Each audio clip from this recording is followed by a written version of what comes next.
আসসালামু আলাইকুম প্রিয় ফুটবল ফ্রেন্ডস। 2026 বিশ্বকাপ যখন দৌড়দাই করানো আসছে তখন ফুটবল পাড়ায় আলোচনার গুঞ্জন রয়েছে। 2026 বিশ্বকাপে আর্জেন্টিনার ঝুলিতে যে তারকাগুলো রয়েছে তাদের মধ্যে কোন ইয়ং স্টার প্লেয়াররা চমক দেখাবেন এবং গোল্ডেন বুটের রেসে কে এগিয়ে রয়েছেন এই বিষয়গুলো তুলে ধরার চেষ্টা করছি। আর্জেন্টিনার স্কোয়াডে সবচেয়ে আলোচনার বিষয় হলো এবং সবচেয়ে বেশি একটা ভালো পারফরমেন্স করে যাবেন সেই প্লেয়ারটার নামটা যদি বলি, তিনি হলেন বালের্দি।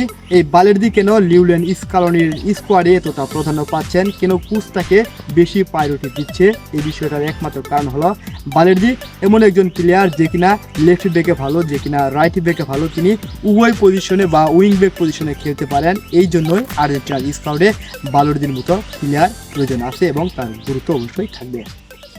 যেহেতু তরুণদের কথাই বলছি, তাহলে এই তালিকায় আরেকজনের নাম খুব জোরালোভাবে বলতে হবে, তিনি হলেন নিকো পাস। নিকো পাস এমন একজন প্লেয়ার, যখন মেসিকে 2026 বিশ্বকাপে কোচ ফুল টাইম খেলাবেন না, মেসির রুলে আমরা বেশ কিছু পরিবর্তন দেখতে পাবো। মেসি 2022 কিংবা 18 বিশ্বকাপের মতো স্টিমানা ধরে রেখে খেলবেন না, তিনি হয়তো লং রেঞ্জে ড্রিবল করবেন না, আর সেই ক্ষেত্রে নিকো পাস হতে পারেন লিওনেল স্কালোনির এক টুপের তাস।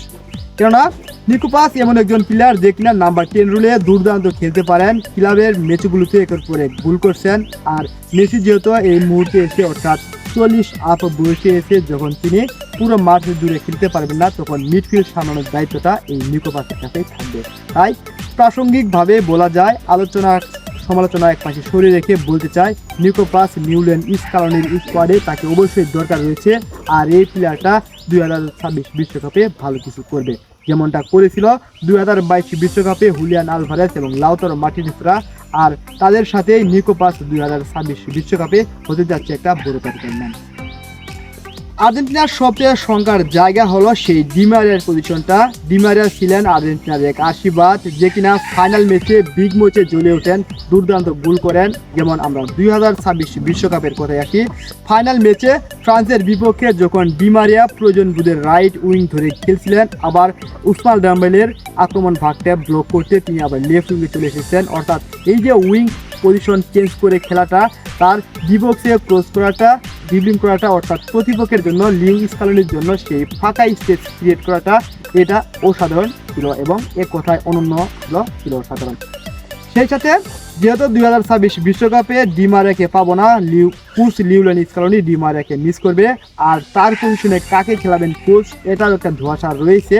তবে এই পজিশনটায় আমার মতে আমি যাকে চয়েস করি, গার্নাচো ছিলেন, কিন্তু গার্নাচো যেহেতু 26 জনের স্কোয়াডে ডাক পাননি, তাহলে সেই পজিশনটায় দেখা যেতে পারে নিকো গঞ্জালেসকে। নিকো গঞ্জালেস তিনি left back, left wing back কিংবা লেফট উইঙ্গার যে কোনো পজিশনে নিজেকে মানিয়ে নিতে পারেন এবং তিনি লেফট মিডফিল্ডার হিসেবেও ভালো খেলতে পারেন। নিকো গঞ্জালেস আর্জেন্টিনার এমন একজন প্লেয়ার যে কিনা স্টেমিনা ধরে রেখে খেলতে পারেন, দীর্ঘ সময় প্রতিপক্ষের ব্লকগুলো অ্যাটাক করতে পারেন, আবার দলের প্রয়োজনে তিনি এটাকে কন্ট্রিবিউশন রাখতে পারেন। যখন দলের প্রয়োজন হবে তখন আবারও কাটে ব্রেক করে নিচে নামে দলের ডিফেন্স সামলাবেন।